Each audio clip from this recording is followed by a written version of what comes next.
Vous êtes au Bénin, vous êtes à l'étranger, vous êtes connecté sur le www.usaitv.com. Mesdames et messieurs, bienvenue à vous. Vous êtes sur votre émission Le Débat. Le débat aujourd'hui parlera du découpage territorial au Bénin. Que comprendre alors de cette décision prise en Conseil des ministres le 22 juin dernier? Quels ont été les critères de choix des nouveaux chefs-lieux de département? Ces choix ont-ils été judicieux? Si oui, pourquoi cette réaction de certaines populations du Bénin? Voilà autant de questions qui seront au cœur de votre émission Le Débat du jour. Et comme invité, j'ai à mes côtés M. Ignace Hueto. Il est administrateur civil et ancien sous-préfet. M. Hueto, bonjour. Bonjour madame. J'ai également dans ce studio M. Georges Ruessou, c'est un ancien préfet. M. Georges Ruessou, bonjour. Bonjour madame. Chers invités, merci à vous d'avoir accepté notre invitation.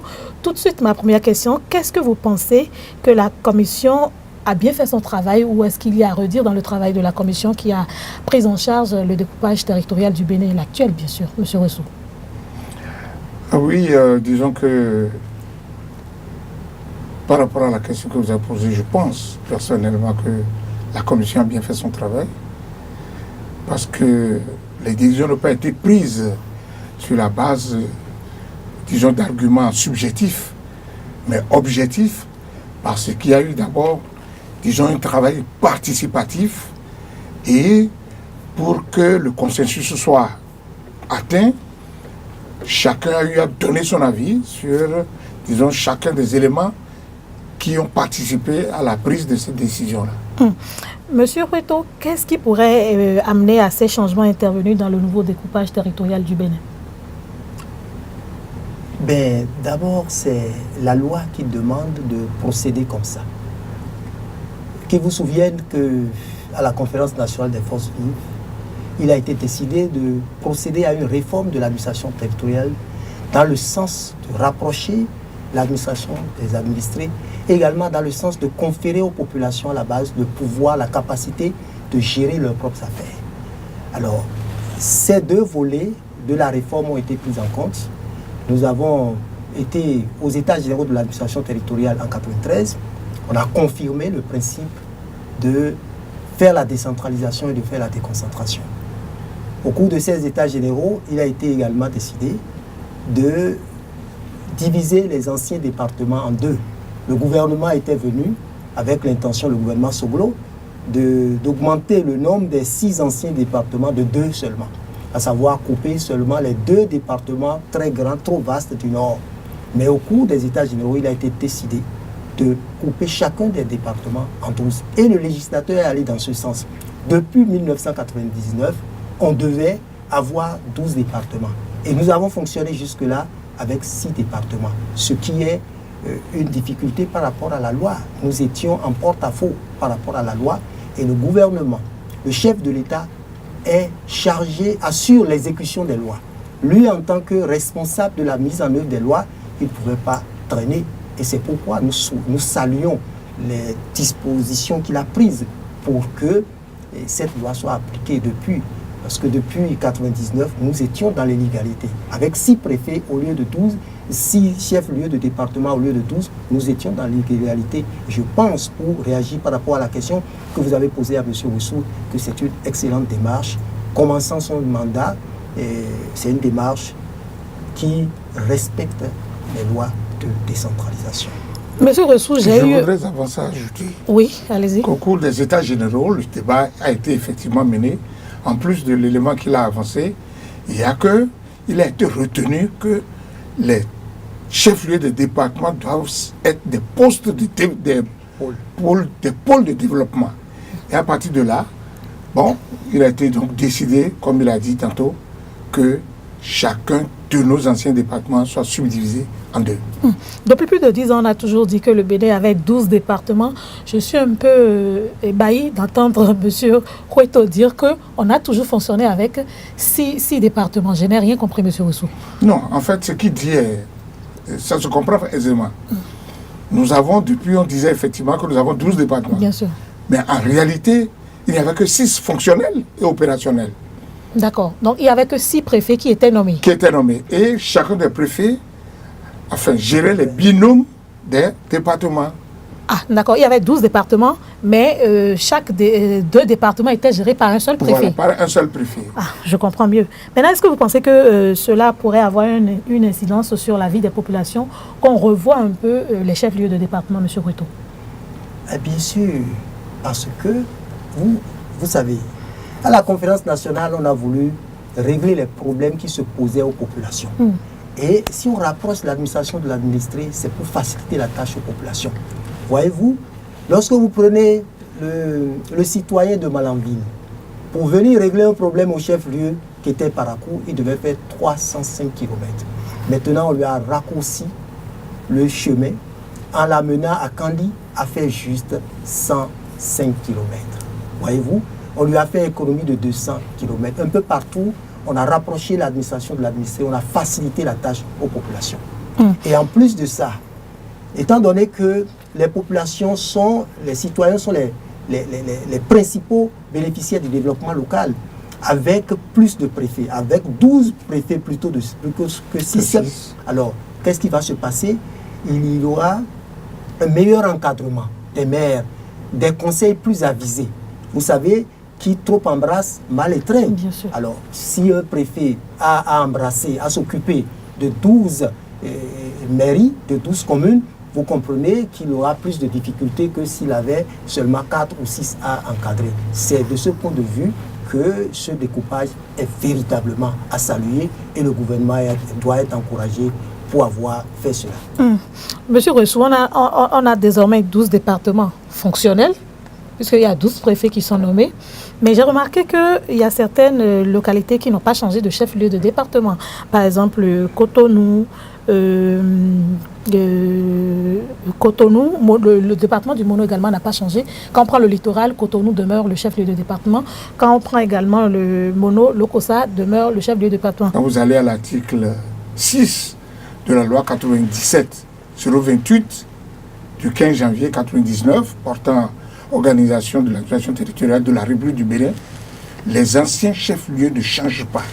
C'est seulement les 6 nouveaux chefs-lieux que l'État devrait déterminer, définir, que c'est seulement à ce niveau-là que le changement est intervenu. Et donc, si on récapitule, quels sont les anciens 6 chefs-lieux qui sont demeurés et les nouveaux qui ont été... Nous partons de l'Est. Oui, allez-y. Porte-Nouveau est resté. Nous venons dans le littoral, Cotonou est resté. Nous allons dans le Mono, Lokossa est resté. Nous allons dans le centre, le Abomey est resté. Nous allons dans le Borgou, Parakou est resté. Nous allons dans la Takora, Natitengu est resté. Et donc, les nouveaux chefs-lieux de département, c'est Kandi? Les nouveaux, c'est Kandi, c'est Djougou. Je recommence par le nord. Oui, allez-y. C'est Kandi, c'est Djougou. En redescendant, c'est les collines. Ensuite, Dassa. Les collines avec Dassa. Dassa. Dassa Zoumé. Oui, avec Dassa. Dans le Mono, enfin, dans le Koufo, c'est Akplakwe. Ici, dans le littoral, enfin, dans l'Atlantique, bien sûr. C'est Alada. Et puis, dans le plateau, c'est Pobé. Voilà les 6 nouveaux chefs-lieux de département. J'ai vu des populations, depuis que cette décision est sortie, supputées. Certains ont dit que normalement on devait prendre la région qui était au centre du département. D'autres ont dit qu'il fallait choisir selon l'historique du département, de la localité. Parce que certains ont toujours pensé que Boïko, par exemple, devrait être le chef-lieu du département du Zou. Monsieur Ruto, moi, je veux comprendre, au-delà de ces critères que vous citez, est-ce qu'il y a d'autres critères qui ont été déterminants pour que véritablement ces lieux soient choisis? Bon. Parce que les populations ont réagi et ont dit qu'on n'a pas pris en compte certaines réalités de leur localité. Non, à ma connaissance, il n'y a eu que Ouida et Savalou et Savet qui se soient opposés un peu à ce qui a été fait opposé quelque peu à ce qui a été fait par le gouvernement. Et vous savez, les critères sont là, mais ces critères sont indicatifs, qui dispose de l'administration. Il prend des dispositions pour une bonne administration du pays. Et moi, ma foi, il a tenu compte, en plus des critères qui sont là, il a tenu compte, la commission qui a travaillé a tenu compte également d'autres paramètres. Et il n'a pas dormi sur ses lauriers. Il propose également d'autres ajustements pour que toutes les communes qui étaient concernées puissent également bénéficier des apports en vue donc de leur développement. Mais ce que je voudrais dire, madame, par rapport à ces populations qui s'opposent, c'est une méconnaissance des leviers de développement. Les leviers de développement ne sont pas tellement entre les mains du préfet. Quand vous voyez dans les lois de décentralisation, c'est 5 articles seulement qui traitent des compétences du préfet. Mais lorsque vous voyez les compétences de la commune, c'est une vingtaine. Les compétences, les attributions du maire, c'est environ 15. C'est vous dire que les acteurs du développement, ce sont les maires et les conseils communaux. Donc les élus locaux et les élus communaux. Oui, le préfet n'est qu'un facilitateur. Il est là pour la représentation de l'État central d'abord et pour encadrer afin qu'il n'y ait pas de débordement, pour qu'on puisse respecter les tests. Et puis, qu'est-ce qu'une préfecture apporte? Un bâtiment et quelques agents seulement. Alors c'est une méconnaissance. Le développement ne vient pas de la préfecture. Le développement vient des élus locaux. Et nous devrions mettre davantage l'accent, la pression sur ceux-là, afin qu'ils puissent assurer la mission pour laquelle ils ont été choisis, à savoir assurer le développement local et faire en sorte que la démocratie locale soit une réalité. Le développement vient des communes, M. Rouessou. Le développement vient des élus locaux et des élus communaux. Qu'est-ce qui alors a poussé ces populations à avoir cette réaction-là? Non, comme il a dit tantôt. Au-delà de la méconnaissance des tests. Mais, sinon, est-ce qu'il y a quelque chose au-delà de la méconnaissance? C'est beaucoup plus cet élément important-là. C'est parce qu'ils ne savent pas réellement le rôle que joue le préfet dans un département, ou alors ils ne savent pas que le développement local dont nous parlons doit partir de la base. Et une des missions importantes des élus, des personnes qu'elles ont choisi, ces populations elles-mêmes. Le préfet, comme il a dit, en réalité... Mais est-ce que ce n'est pas parce qu'à un moment donné, les maires n'ont pas bien joué leur rôle en faisant part de ce qu'ils font comme activité à leur population? C'est possible ce que vous dites, madame. C'est possible. Or, tout est prévu dans les tests. La reddition des comptes. Si nos élus pouvaient rendre compte régulièrement des actions de développement qu'ils mènent aux populations, ils ne verront jamais un préfet venir leur dire j'ai consulté l'école, c'est moi qui ai consulté le centre de santé, c'est moi qui ai fait reprofiler telle voie, c'est moi qui ai fait l'ouverture de telle voie, c'est moi qui ai fait tel lotissement. Puisque le préfet ne l'aura pas dit, il ferait la différence. Et comme il a dit, c'est vraiment parce qu'on ne connaît pas, on ne maîtrise pas les tests que ces erreurs-là sont en train d'être commises. L'Association nationale des communes du Bénin a félicité le gouvernement talon pour cette décision et à travers un communiqué, l'ANCB, présidée par M. Luc Atropo, dit qu'il pense que désormais, faire prendre de telles décisions permettra aux communes de se développer véritablement. Est-ce que vous êtes du même avis que lui? Je crois que je dois être du même avis que lui. Pourquoi? Le débat que nous menons depuis là, puisque le développement lui-même part d'où? À la base? Mais de la base. Donc ce n'est pas en fait le préfet qui est la représentation du pouvoir central qui viendra faire le développement de nos localités. Vous comprenez? Ce que nous avons à faire désormais, c'est de nous préoccuper des éléments qui doivent intervenir dans le développement de notre pays, de nos communes, de nos localités.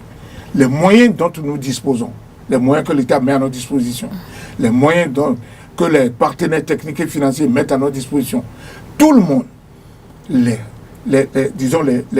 bénéficiaires de ces projets et programmes doivent s'impliquer désormais pour que ce développement-là soit visible et lisible désormais au niveau de chacune de nos localités. Une question a failli m'échapper, M. Roueto. Vous êtes des techniciens, c'est vous qui vous occupez de tout ce qui est administration territoriale. Pourquoi, depuis que la décentralisation est mise en œuvre, depuis 2013, je ne sais pas, on n'a pas... 2003, mais excusez-moi. Pourquoi, depuis tout ce temps, c'est maintenant qu'un gouvernement se lève et décide de tout remettre en ordre? Mais vous savez qu'une réforme est difficile à mener. Il faut avoir le courage politique pour conduire une réforme à son terme. Bon, et il faut également faire des études. Le président Kérékou, avec l'organisation qu'il a mise en place, a mené des études qui ont abouti à des conclusions. Malheureusement, la communication a été prête au début de l'année 2006.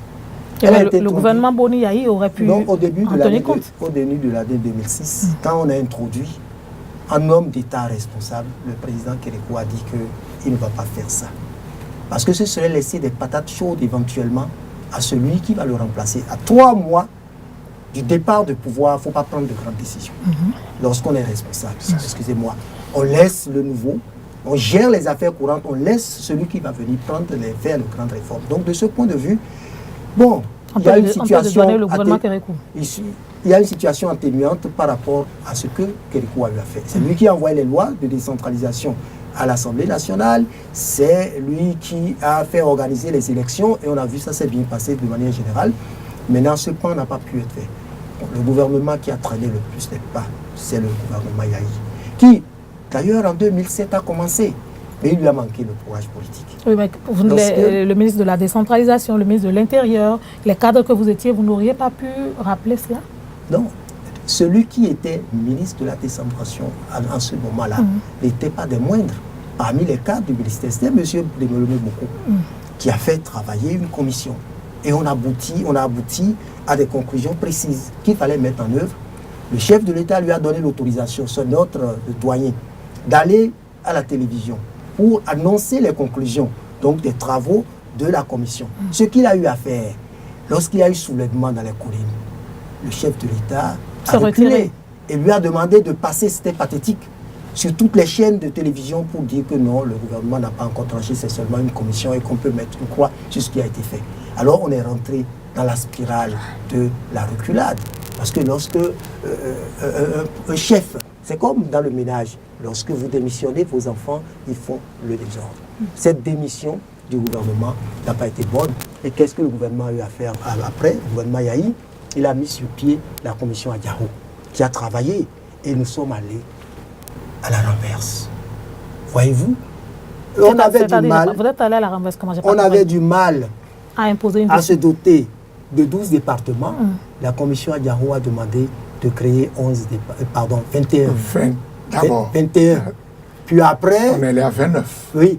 Alors, ils avaient 2 scénarios. Premier scénario qui les intéressait, qui était le meilleur, départements. 21, qui était 21, mais on peut aller à 28. Lorsque le dossier est venu au ministère, un comité technique a été mis sur pied et il a été prévu de créer plutôt 29 départements avec 6 gouvernorats, ce qui, de notre point de vue, est totalement irresponsable.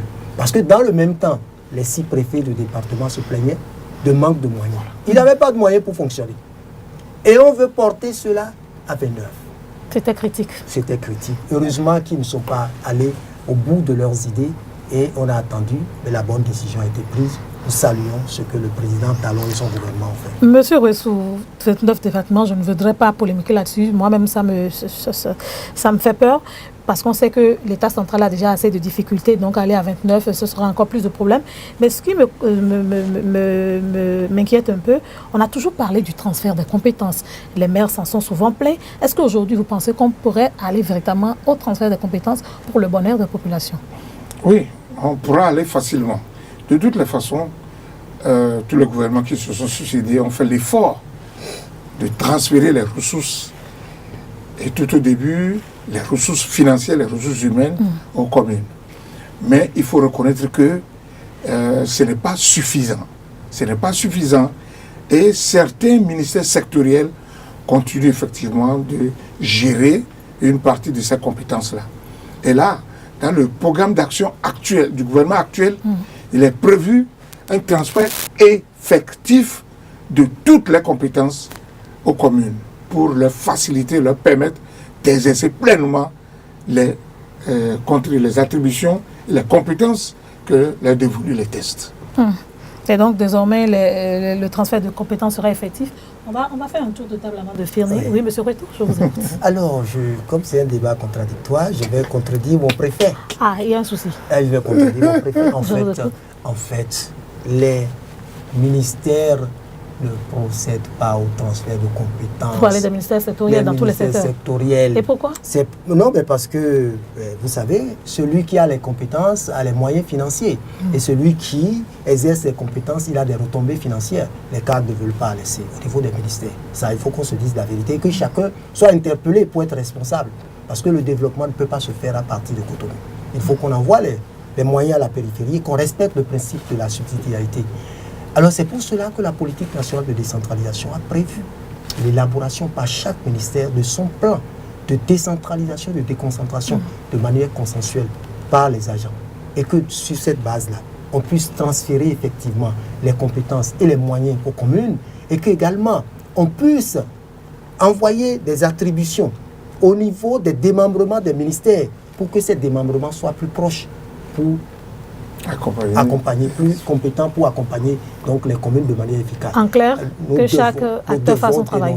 Nous devons dénoncer le comportement de nos collègues et leur demander de faire en sorte que ce que les lois de décentralisation ont prévu soit appliqué, que les communes aient l'intégralité de leurs compétences. Je vous remercie. Et des moyens. Monsieur Ouessou? Non, je voudrais ajouter par rapport à l'intervention de mon collègue que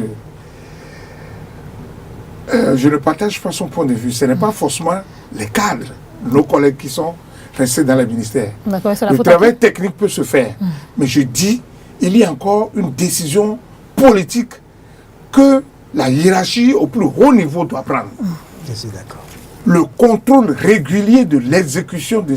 C'est une décision que nous avons prise tous. Je suis d'accord. Et nos textes l'indiquent. Je suis d'accord. Forcément. Je suis d'accord. Voilà. Je suis d'accord avec vous, monsieur Ouessou. Merci beaucoup. Donc, sur cette entente-là, je conclus que désormais, il faudrait que chaque cadre fasse son travail, mais que les décisions politiques soient prises par les autorités compétentes, les autorités ministérielles et pourquoi pas le gouvernement, afin que véritablement la déconcentration, la décentralisation devienne une réalité dans notre pays. Et concernant le découpage territorial, toutes les décisions prises sont conformes à ce qui a été décidé lors des États généraux sur l'administration territoriale.